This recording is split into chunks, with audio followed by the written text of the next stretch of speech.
ये बात उन दिनों की है जब गौतम बुद्ध के आश्रम में बहुत सारे शिष्य एक साथ शिक्षा लेने आए थे। उन सभी शिष्यों में अपनी अलग अलग खूबी थी। उन्हीं में से एक शिष्य उन सब से अलग था। उसका नाम गोविंद था। गोविंद का स्वभाव बहुत गुस्से वाला था। जब भी कोई बात गोविंद को पसंद नहीं आती तो उसका गुस्सा चरम सीमा तक पहुंच जाता। गोविंद किसी से ज्यादा बात नहीं करता था, अलग थलग ही रहता। एक बार गोविंद के पिताजी आश्रम में आए। गौतम बुद्ध के चरणों में प्रणाम करते हुए वो गोविंद के बारे में गौतम बुद्ध को बताने लगे। उन्होंने कहा कि गोविंद छोटी छोटी बातों पर क्रोध करता है और इसी आदत की वजह से हमेशा अपना नुकसान कर बैठता है। अक्सर लोग इसकी आदत का फायदा उठाते हैं और इसको गलत राह पर ले जाते हैं। अपने क्रोध के चलते गोविंद अच्छे बुरे का ख्याल नहीं कर पाता। गौतम बुद्ध गोविंद के पिताजी की बातें सुनकर मुस्कुरा उठे। एक सुबह गौतम बुद्ध ने गोविंद को अपने पास बुलाया और कहा कि आज मैं तुम्हें पूरे दिन के लिए काम सौंपता हूँ जिसे तुम्हें पूरा मन लगाकर करना है। तुम्हें पूरे दिन क्रोध करना है, जितना हो सके उतना क्रोध करो। एक पल के लिए भी शांति नहीं धरनी है।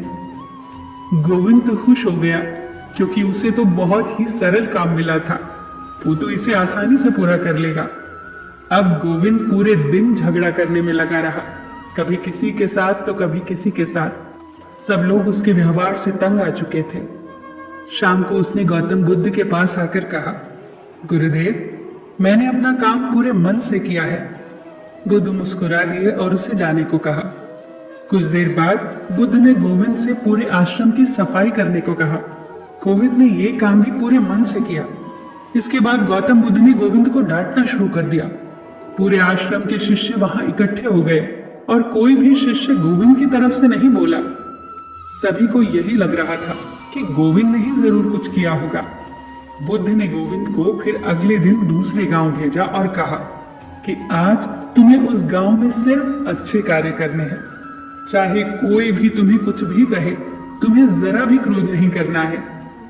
गोविंद अगले दिन उस गांव में जाकर साफ सफाई करने लगा, लोगों के साथ अच्छा व्यवहार करने लगा। अगर कोई उस पर गुस्सा करता तो वह उसे पलट जवाब नहीं देता, वो कुछ नहीं कहता। पूरा दिन निकल गया था गोविंद को काम करते करते। शाम ढलने लगी। शाम को बुद्ध भी उस गांव में गए और उन्होंने गोविंद को फिर से डांटना शुरू कर दिया।